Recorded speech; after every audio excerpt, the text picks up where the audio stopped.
জিজ্ঞেস করে চুক্তি করা হয়েছে। বিএনপির পক্ষে কি কথা বলার লাইসেন্স আপনাকে দেওয়া হয়েছে?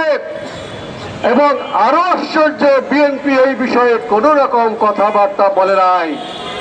এমন এই ক্ষমতার মাধুর্য, এত ভোট পেয়েছেন জনগণের, মাথা নত করতে হবে পশ্চিমা বিদেশিদের কাছে।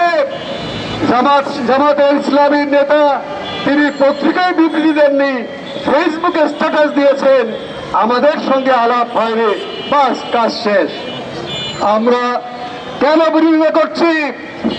আমরা বলি না যে আমরা সকল সবার সাথে বৈরী সম্পর্ক করব, নিশ্চয়ই সবার সাথে বন্ধুত্ব করব। এই চুক্তি বাংলাদেশের কেউ ড্রাফট করে নাই।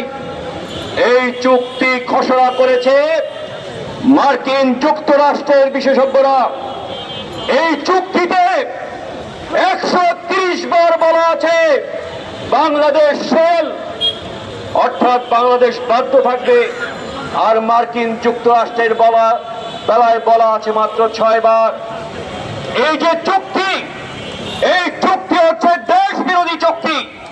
এই চুক্তির মাধ্যমে বাংলাদেশের কৃষি, বাংলাদেশের শিল্প, বাংলাদেশের অর্থনীতিকে ধ্বংস করে দেওয়া হবে। এই চুক্তিকে নেগোশিয়েট করেছে। আমরা জানি বাণিজ্য চুক্তি যদি হয়, সেই অন্তর্বর্তীকালীন সরকারের সময় একজন বাণিজ্য উপদেষ্টা ছিলেন, তিনি তো এই চুক্তি নেগোশিয়েট করেন নাই। নেগোশিয়েট করেছেন কে? তিনি পররাষ্ট্র উপদেষ্টাও ছিলেন না, তিনি ছিলেন নিরাপত্তা উপদেষ্টা। কোন উপদেষ্টাকে পরবর্তী নির্বাচিত সরকার মন্ত্রী হিসাবে নিয়োগ দিয়েছে বলে এই পর্যন্ত ইতিহাস নাই। কেন খলিল সাহেবকে নিয়োগ দিতে হলো? কেন পররাষ্ট্রমন্ত্রী হিসাবে নিয়োগ দিতে হলো? এর পিছনে রয়েছে আমাদের নতজানু বিদেশ নীতি।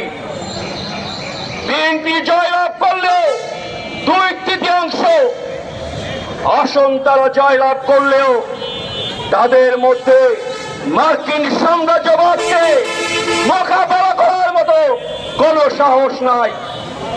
সেই কারণেই খলিল সাহেব তারেক রহমান সাহেবের পররাষ্ট্রমন্ত্রী হয়ে ইউনূস সাহেবের সাফাই গায়।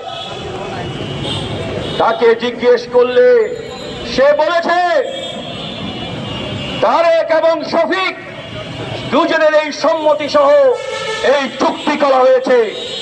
আজকে মার্কিন সাম্রাজ্যবাদের সাথে আমাদের দেশ বিরোধী গোলামীর যে বাণিজ্য চুক্তি, এই চুক্তির জন্য ইউনূস, তারেক, শফিক তিনজনেই দায়ী।